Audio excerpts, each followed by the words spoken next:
Café. Please don't mind if I read. Right? Just to say that the Eval Cafes is an initiative from SAMEA as one of the activities for the evaluation year, which is meant to speak to different topics throughout the year that will culminate in our conference in October. So it's actually, this cafe is an informal setting, and it's designed to showcase planned or ongoing evaluation work that is being done, and then it is meant to provide thought-provoking and interesting topical, practical insights into evaluation. And this platform, as the Evaluation Café, is to encourage dialogue on specific topics among those interested in evaluation. And today's topic is, to start off, for the Eval Café, is South Africa's declaration of Eval Year.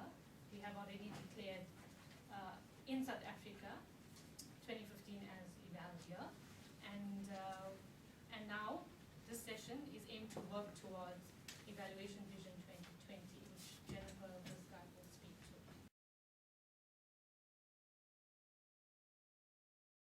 Okay, so here's the real point of the Eval Café today.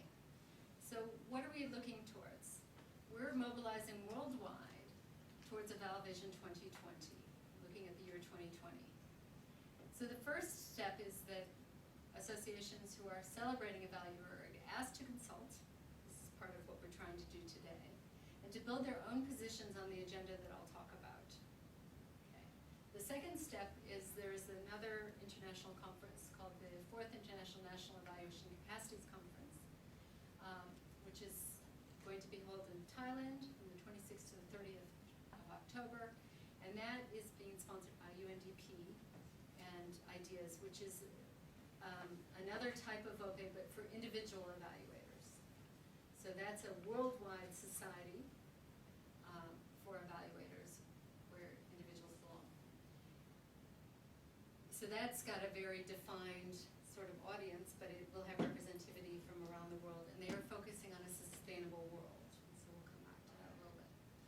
And then step 3 is the culmination of this year, which is the Global Forum. So the last Global Forum declared Eval Partners and set up Eval Partners and got it going. And this Global Forum will start to set up the global evaluation agenda for 2016-2020. This is a closed forum. There'll be representatives that are invited from VOPEs who are members of Eval Partners, as well as donors and other members. So it'll be a smaller group. However, we will also be launching the Eval Partners Parliamentarian Forum, which I'll talk about more in a little bit. Okay, so now to the really important slide, and this is where I'll just give you a quick overview of this, and then we will step back and actually have some dialogue. So on the left, you have some various networks that exist. Climate Eval has been around for a long time, and if you're interested in anything related to environmental evaluation, Climate Eval is a fabulous network. And they're a very active listserv. They have conferences, they have lots of resources available. Eval Gender has recently been launched by UN Women, and have 35 organizations who are interested in gender and equitable, vulnerable populations in particular. There are a couple of new networks that are being created. One's called Eval Youth, and this looks at emergent evaluators. And so both young evaluators, but also people who are moving into the field and promoting it. And Eval Culture, which is of interest in that the people forming this network really want to focus on those populations who don't have a voice. So indigenous populations, populations that are far away from the center, populations who don't have access necessarily to education, but who are subject to development, but often don't have a voice in either the development activities or in their evaluation. And that's Eval Culture. Eval SDGs, as you may know, the Millennium Development Goals ended this year, and we are about to start the Sustainable Development Goals. And our profession has been asked to play a big role in evaluating whether or not the Sustainable development goals are actually achieved and to mark progress on those. So we need to start thinking about that, and so that'll be both the subject of the ideas and the conference in Thailand, but also, of course, of the forum. Then you have really 4 major areas or forces for working in evaluation. Of course, the VOPEs, which represent civil society, often represent members of all the different bubbles up there in the Venn diagram. Governments and universities and capacity building initiatives. Okay, so one of the big pushes, and if for those of you who joined us in Yaoundé at the African Evaluation Association conference last March, were present at the launch of the parliamentarian effort, which pulls parliamentarians who are interested in evaluation and using evaluation to help inform decisions together. And there were South African parliamentarians who attended that. But there are others in governments who we're interested in. As I mentioned, the evaluation systems, which is part of the State of Evaluation report that I spoke about earlier. And the second is compliance offices, which are just now starting to get some attention in the evaluation world. That is the Inspector General, who actually does evaluation, or there's various names for those kind of compliance officers, but many of them are not pulled into our profession, and they haven't really joined our VOPEs. They're not necessarily part of the dialogue, and they really need to be part of it. And they're a really important part of our profession in terms of compliance and in terms of how Eval SDGs is going to go. Okay. Universities and capacity building initiatives obviously are critical. You know, how do we build the profession without the work of the universities and capacity building organizations? And UN agencies and multilateral banks have played a really important role over the last 10 years, really, in the evaluation sector. And so they're highlighted there because they play a leading role. In the past, Eval Partners was first hosted at UNICEF, then it was hosted at UN Women, and now it'll be hosted by the UN Evaluation Group, which is one of the only groups that reports directly to the Secretary General of the UN. Okay, and that is made up, the UNEG is made up of the heads of evaluation of all the UN agencies. And the multilateral banks, that's the African Development Bank, the Asian Development Bank, et cetera, are very interested in evaluation and have been big funders of evaluation. So in the center of that Venn diagram there, you see that arrow, and you'll see evaluator professionalization. And this is, of course, something that SAMEA is working on with the DPME, but it's a worldwide phenomenon, and there's great interest in professionalizing the field, as well as building the enabling environment for evaluation. So in certain parts of the world, and AFRIA has been very concerned with where governments have actually forbid evaluation or refused or pushed it under the table or otherwise caused a problem. So in red is the areas that have emerged from a global discussion of the Eval partners. Okay, and those are the ones that are going to be talked about. And it doesn't mean that the others will not form part of the discussion. And one of the things that we want to see us move towards is SAMEA having a position on some of these things and how they might represent themselves at the global forum.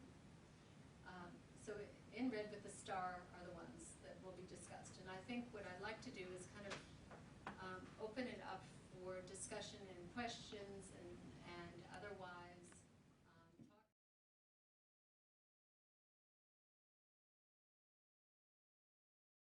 talk. Okay, my name is Micah. I am from Northwest University, Maskin Campus, the Population Research and Health Unit. Now, if you could go back to the slide on the Global Forum, which was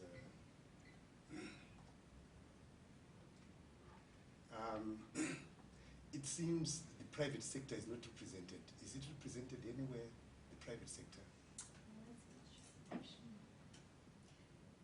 Because I think we have a lot of private companies that are doing a lot of monitoring and evaluation work in South Africa and globally. So I think it would be important to just incorporate the private sector as an important participant.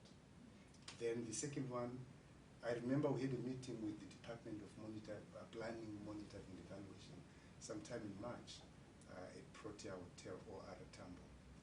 And I raised an important question.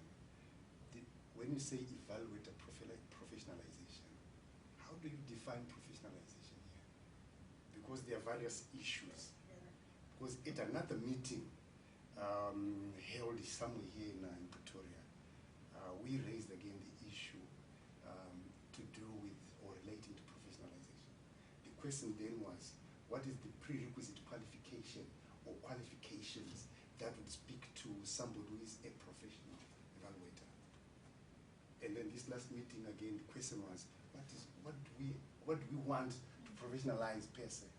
So that's my question. Okay, thank you very much. Could we maybe take two more questions or comments? Pretoria office? Anybody else? Okay, should we go to Cape Town?